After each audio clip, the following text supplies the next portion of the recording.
शुभ सकाळ मंडळी. तर आज आहे संडे आणि सुट्ट्या असल्यामुळे सगळे आज निवांत आहे.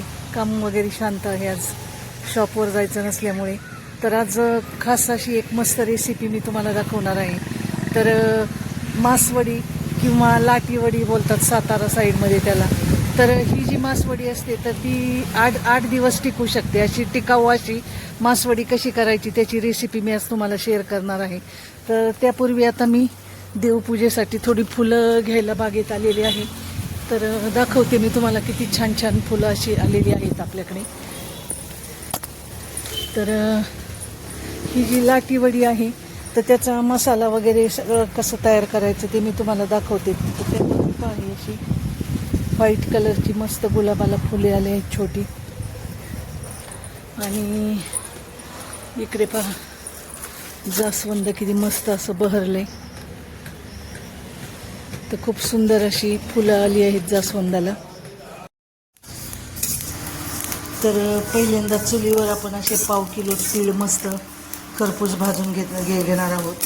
तर हे तीळ मी भाजायला टाकलेत कढईत.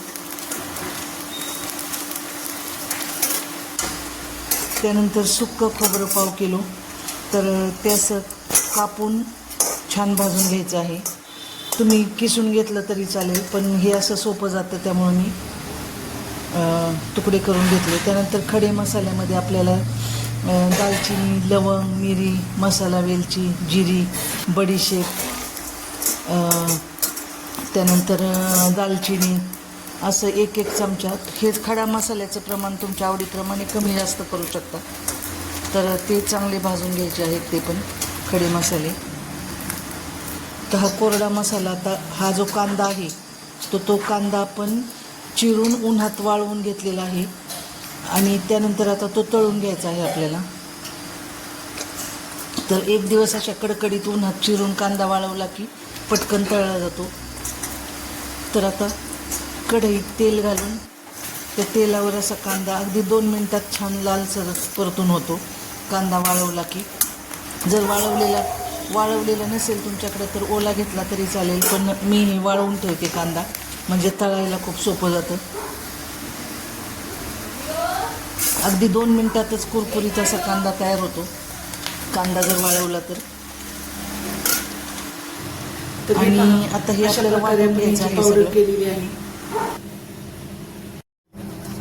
तर त्यानंतर आता आपण हे जे सुक्कं खोबरं भाजून घेतलेलं आहे तर ते पण मिक्सरवर बारीक करून घ्यायचं आहे. तर हे सुक्कं खोबरं अशा प्रकारे बारीक वाटून घ्यायचं आहे मिक्सरवर. तर आता हे खोबरं तयार झालेलं आहे. आता हे भाजलेले तीळ पण आपल्याला मिक्सरच्या भांड्यात वाटून घ्यायचे आहेत. तर आता तीळ वाटून घेते.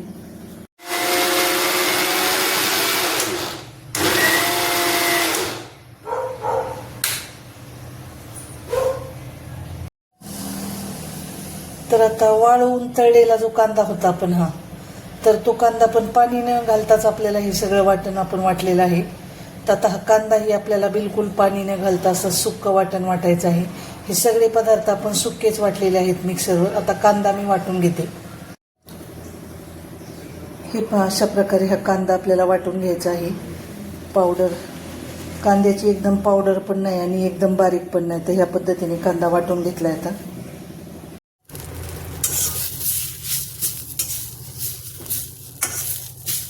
आता एक मूठभर कढीपत्ता असा या कढईमध्ये भाजून घ्यायचा आहे. कढीपत्त्यामुळे वडीला खूप छान चव लागते. आणि पूर्ण कोरडं झाल्यानंतर आलं आणि लसणाबरोबर आपण हे वाटणार आहोत. तर आता हे आलं, लसूण आणि भाजलेला कढीपत्ता तर हे पण आपल्याला कोरडंच वाटून घ्यायचं आहे बारीक. तर आता हे वाटून घेते. तर अशा प्रकारे हे आलं, लसूण आणि कढीपत्ता वाटून घेतलेला आहे. तर ते आता हे सगळं असं मिश्रण तयार झालेलं आहे. तर त्यात आपण हे मिसळून घेऊ. तर आता हे वाटण घातलेलं आहे यात. आता आपण यात बारीक चिरलेली कोथिंबीर आणि इतर मसाले मिक्स करणार आहोत. तर आता हे सुके मसाले सगळे असे वाटून तयार झालेले आहेत. तर यात आता आपण चवीप्रमाणे मीठ,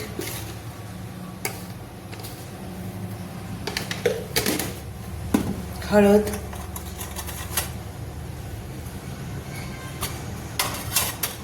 त्यानंतर 1 चमचाभर हिंग, हा आहे घरगुती काळा मसाला. तर हे तिखटाचं प्रमाण तुमच्या आवडीने तुम्ही कमी जास्त करू शकता. तर थोडी ही झणझणीत छान लागते वडी ही, त्यामुळे मी 4 चमचे टाकले.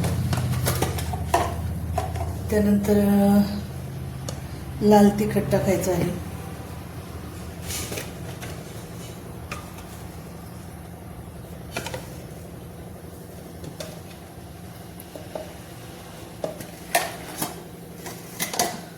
कोथिंबीर घालायची आहे भरपूर.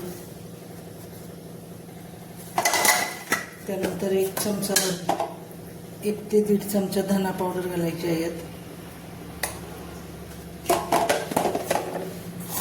आता हे मिश्रण छान असं एकजीव करायचं आहे आपल्याला, पूर्ण मसाले सगळे मिक्स करून. तर हे सारण तयार झालं आता आपलं. तसंही छान मिक्स करायचं, अगदी त्यातली गाठी वगैरे मोडून घ्यायच्या मसाल्याच्या सगळ्या आणि एकजीव करायचा मसाला. सगळे मसाले मिक्स झाले पाहिजे तसं. तर आता आपलं असं हे सारण तयार आहे. तर आता वरची पारी कशी करायची, तर त्यासाठी कसं पीठ मळायचं हे मी तुम्हाला दाखवते. आता मासवडीची पारी तयार करण्यासाठी आपल्याला जिरं आणि ओवा हे वाटून घ्यायचं आहे पीठ मळण्यासाठी. ते वाटून घेते. तर आता हे पीठ मळण्यासाठी आपण ओवा आणि जिरेची पूड घेतलेली आहे, हिंग घेतलेला आहे, हळद, थोडंसं लाल तिखट आणि मीठ. तर आता यात आपण बेसन पीठ मळून घ्यायचं आहे. तर आता मी बेसन पीठ मळून घेते.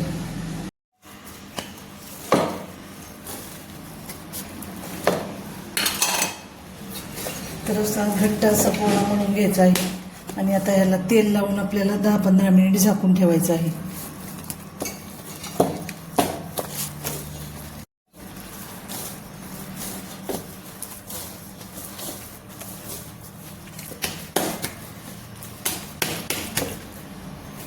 आता हे 10 ते 15 मिनिट झाकून ठेवायचं आहे, नंतर लाटायला घ्यायचं आहे.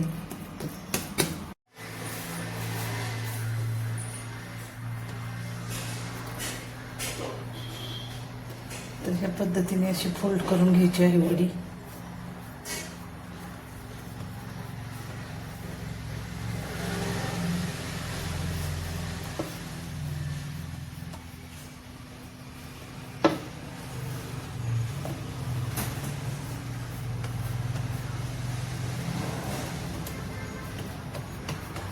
तर हे तयार आहे. आता हे कट करून घ्यायचं आणि चाळणीत ठेवून आपल्याला ह्या वाफवून घ्यायच्या आहेत.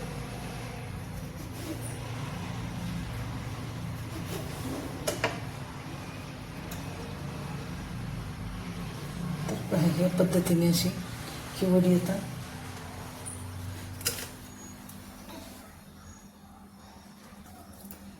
तर हे अशा चाळणीत एक सुती कापड टाकायचं आणि त्यावर ठेवून आता या वाफवून घ्यायच्या आहेत. आता या सगळ्या वड्या करून तयार झालेल्या आहेत. आता या चाळणीवर आपण वाफवून घ्यायच्या आहेत. आता एका पातेल्यात पाणी ठेवून त्यावर आपली वड्या उकडायची चाळण ठेवून त्यावर एक सुती कपडा टाकलेला आहे आणि त्यावर या वड्या ठेवून आता त्यावर आता झाकण ठेवायचं आहे. तर हे आता छान 5 ते 10 मिनिट उकडून घ्यायचे आहे.